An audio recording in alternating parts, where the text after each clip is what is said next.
abaleba ETV Uganda yonna gye musinzira okutulaba mwebale kutulaba. Olunaku lwa leero tuli eno side z'ekawuku tukyaliddeko mwannyinaffe Evelyn Lagu abadde mu ddwaliro abadde mulwadde ebisinga ebadde bimutuukako mubadde mubiwulira ebimu nga tubibatuusaako naye bw'akomyewo leero okuva mu ddwaliro tugezezzaako okugenda ekawuku tumubuuzeeko tumulambuuleko gyebaleko Evelyn.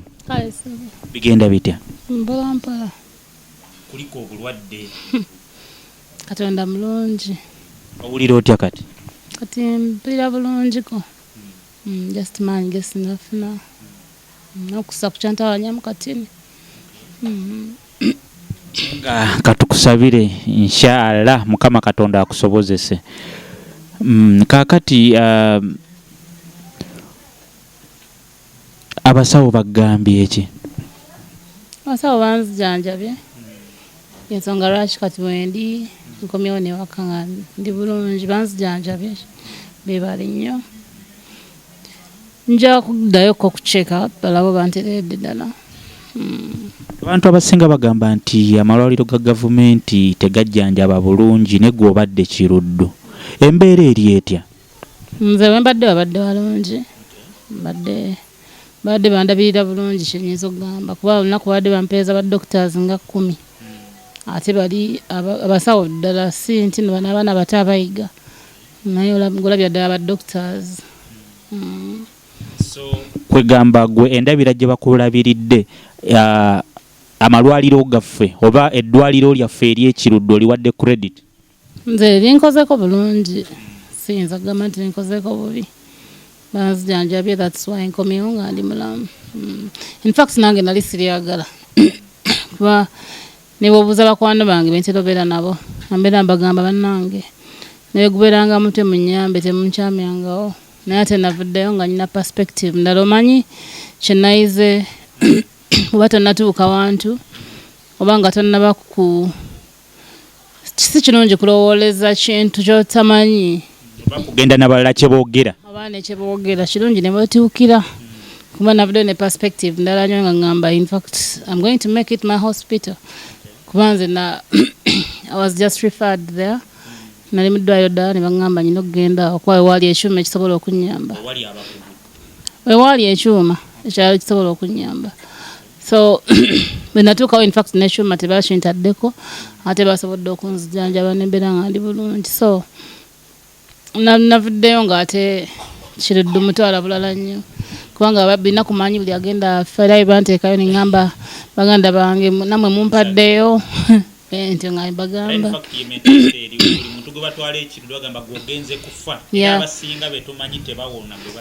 another thing bagamba waddugala nyonyo wawunya nyonyo but nze mu room mwembadde buli nnaku nga bagisimula emirundi 2 so siwuliddeeko wawunya wembadde bakufuddeko olw'okuba oli serebu nti wandikomezawo feedback mu bantu ekyo simanyi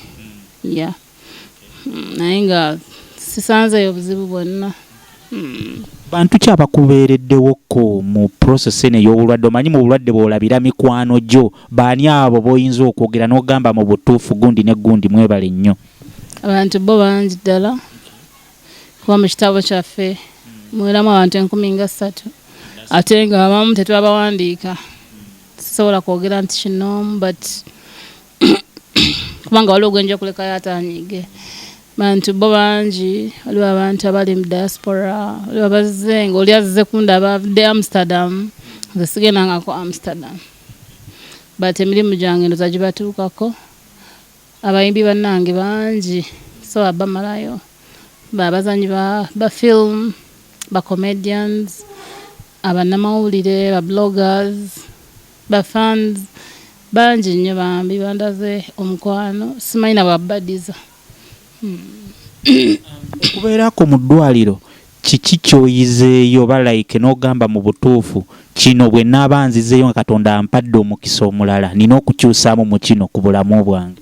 Mbadde sikyala nnyo mu ddwaliro naye bwe natuuka Kiruddu nasanga nga bw'omanyi my type of person buli muntu abagenda kujudginga lwaki oli mu lukale. So when I took Ekiliyo, there was no room, tewaliwo room ya private. Ningamba baganda bange munyambe wakiri mufune private room. Ne bangamba tewali room. So Katonda alabika yakikola. Banteeka ku 5 to have no room after 3 days. Nendaba abantu be batakyalirako nga omuntu yejjanjaba mulwadde waliwo mwana muto. She's about 23. Ayina oluwuzi mu lubuto. Talina sente. Omusulo gulina genda mu kadomola. She cannot buy that thing. Omulina ogenda ogwo omusulo. Ayina ogenda n'asimba emmere n'ekidomola kye. Kugamba bambi nafunye challenges nyingi. Kati abantu ng'oyo aba yeetaaga omuntu agenda n'amulabako. Kati nate nange ne neebaza Katonda nti nze ate mbadde nkyalirwa kuba nagenda mu ddwaliro buli minute every minute nga waliwo akyala ne bandabirira ne bampa moral support, financial support. Kugamba sijja gamba nti no I've ever lacked ate ne mu ddwaliro sina kyenguzeeyo ate ne bills tusobodde ozisasula zonna nga tewali ebanjibwa. Nebaza Katonda nti yansobozesezza kubanga waliwo mukadde yali eyo era ku 5 mukadde yali ajjanjaba mukadde. Kakati for 3 days babagamba mulete sente za scan nga tebaziina. Kati waliwo omuntu omu yajja n'ababoggolera naku 3 temina sente za scan. Kati nempirawo bine ngamba sisita wange zimuwe. Kugamba owagwa olina ate omukisa nga Katonda akuyambye olina okwebaza ennyo. Era kyenayize nja kugenda nga nambule ku balwadde kuba mbadde luli. It wasn't my thing. In fact eddwaliro eryo nali nditya nga naye baŋŋamba waliwo omuntu omulwadde nga nti oyingirayo nga at least wampeereza ssente oba nenkuba wemba nnyina. So Katonda ayinza okuba alina kye yali andaga kunteeka ku level eyo. Yeah. So tuyinza okugamba nti Katonda yakuwadde kubayita okubikkulirwa olabe the other side of how people survive mu mbeera yaffe. Yeah, and then I was there neŋŋamba yeah, someone told me lwaki oli awo lwaki oli Kiruddu eddwaliro ly'abantu baavu. Neŋŋamba nze oba ndi mwavu oba siri mwavu. I'm also a person like these people. I'm not different from anyone. N'ekirala kye tunoonya bwe bulamu. Ebyo si bye byatuleese. Era omuntu oyo yavaako kubanga yayogera. By the way, tomanyi na muntu nsawo ye bweyimiridde, you don't know. And you're not even willing okunyambako, but oli awo just oyogera bwogezi. Tomanyi what I'm even going through. So abantu kyenyiza bagamba balekera okujudginga abantu. Yeah, because omuntu yali ayogera tamanyi lwaki nagenzeewo. Tamanyi nti we wali obusobozi Uganda yonna. Nemugamba eba ndi mwavu, it's okay. Ate abaavu bosi bantu nabo balina omusaayi gwa red.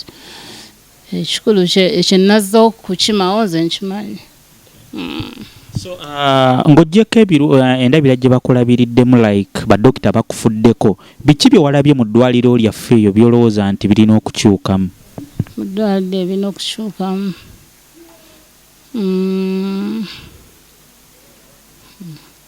Nze naabye eddwaliro liri fine we banteeka. So abantu just katugambe nti aboogera ebigambo Kiruddu bafiirayo bufiizi.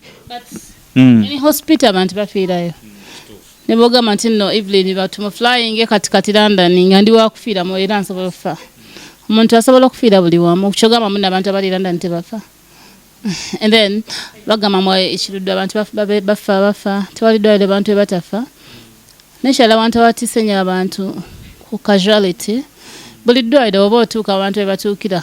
Buli muntu of course agira mu mbeera yiye. Yeah, wabeera oli bubi waliwo accident. Of course biba bitiisa naye ng'ebyo buli ddwaliro gye biri.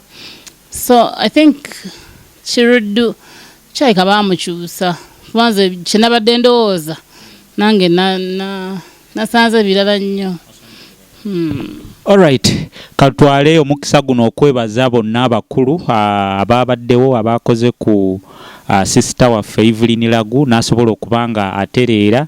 Bulijjo tulina endowooza endala n'ebintu bye boogera nti Kiruddu abantu bafiirayo bufiizi, but we have a living testimony. So gwe wenna ali eyo ng'ofunye obuzibu oba ne bakulifalinga Ekiruddu, beera n'essuubi. I think kyolina okubeera nakyo ekisinga ly'essuubi. So kati Evelyn ki ekiddako? Ngenda when I regain, ngenda ku regaininga. First of all, sikolangako concert. So abantu manyi nti no Katonda agenda kunnyamba nkole concert yange esooka, kyekisooka. Kubanga abantu bandaze omukwano mungi, ntegera bambi banjagala. So nja kukolayo concert. Ekirala nyinayo limba lupya, nakkiriza nze Katonda. Limba luyita Charter ku YouTube already kweruli lwa Mukama era naye sinaluteeka ku mpewo, but ngenda luteekako as soon as I regain. Then nkyazanya ne Muzibari family mwendi nzanya, tukyayongera series, tukyayongera movies. Just tebassa mukono mu kwongera tuwagira, kumpagira n'okwagira buli artist wa Uganda. Yeah. Alright, abalaba ETV Uganda, ono abadde mwannyinaffe Evelyn Lagu. Tuli wano mu maka ge, tetwagala mubuuza nnyo bibuuzo bingi. Okay, wano wa ewange mbeera nzekka. Okay, wano wani we tuli? Maid wange agenda kuzaala. So mbadde sobola kubeera nzekka waka. Wano wa sister wange. Yeah, she found it necessary mbeere naye kuba first of all nze ng'omuntu sagala kulya. Kati wesiberako na muntu monitoring anyinza obutaliira ddala for like 2 days. So appetite naba sina appetite kuva buto, siyagala kulya. That's me. So how have you been surviving all this way? Nywa okunywa nnyo. Nfumbirako. Nampa ku juice omukube. Kwanza mwana this person abeera ombwate kati kankube juice. Awo nebakawo bwembanga sina byakukola kati nga kati ntino ndi mulwadde. I'm not supposed to. Bangambye nyina okupumula ennyo. Banja kwebaka bwebaza. Alright, kati akasembayo konna kogamba abawagizi bo bonna abakubeereddewo, bonna abakusabidde, bonna abakwagala. Akalowoozo.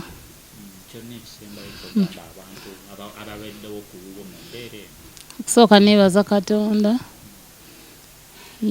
Yawonya, yadde babadde bajjanjaba. Neebaza abakwano bange, bonna abannambudde. Abambeereddewo kubanga essaawa eno olina okumanya who's your real friend. Kati abambeereddewo, abannambudde, abanyambyeko morally, spiritually, financially, bambi mwebale nnyo, mwebale ddala, Mukama abawa omukisa. Alright. Yena gye musinzira okutulaba, thank you so much. Abadde Evelyn Lagu. Gwe wenna akyali eyo osobola okweyongera okumusabira kubanga she is still undergoing medication. Abeere nga asobola okudda engulu, akomewo abasanyuse mu firimu, akomewo ku stage abayimbire. What XP is my name. Mwebale nnyo kutulaba. Kindly subscribe to our YouTube channel ne ku mikutu emirala ku Facebook kwe tuli ETV Uganda. Thank you so much for watching.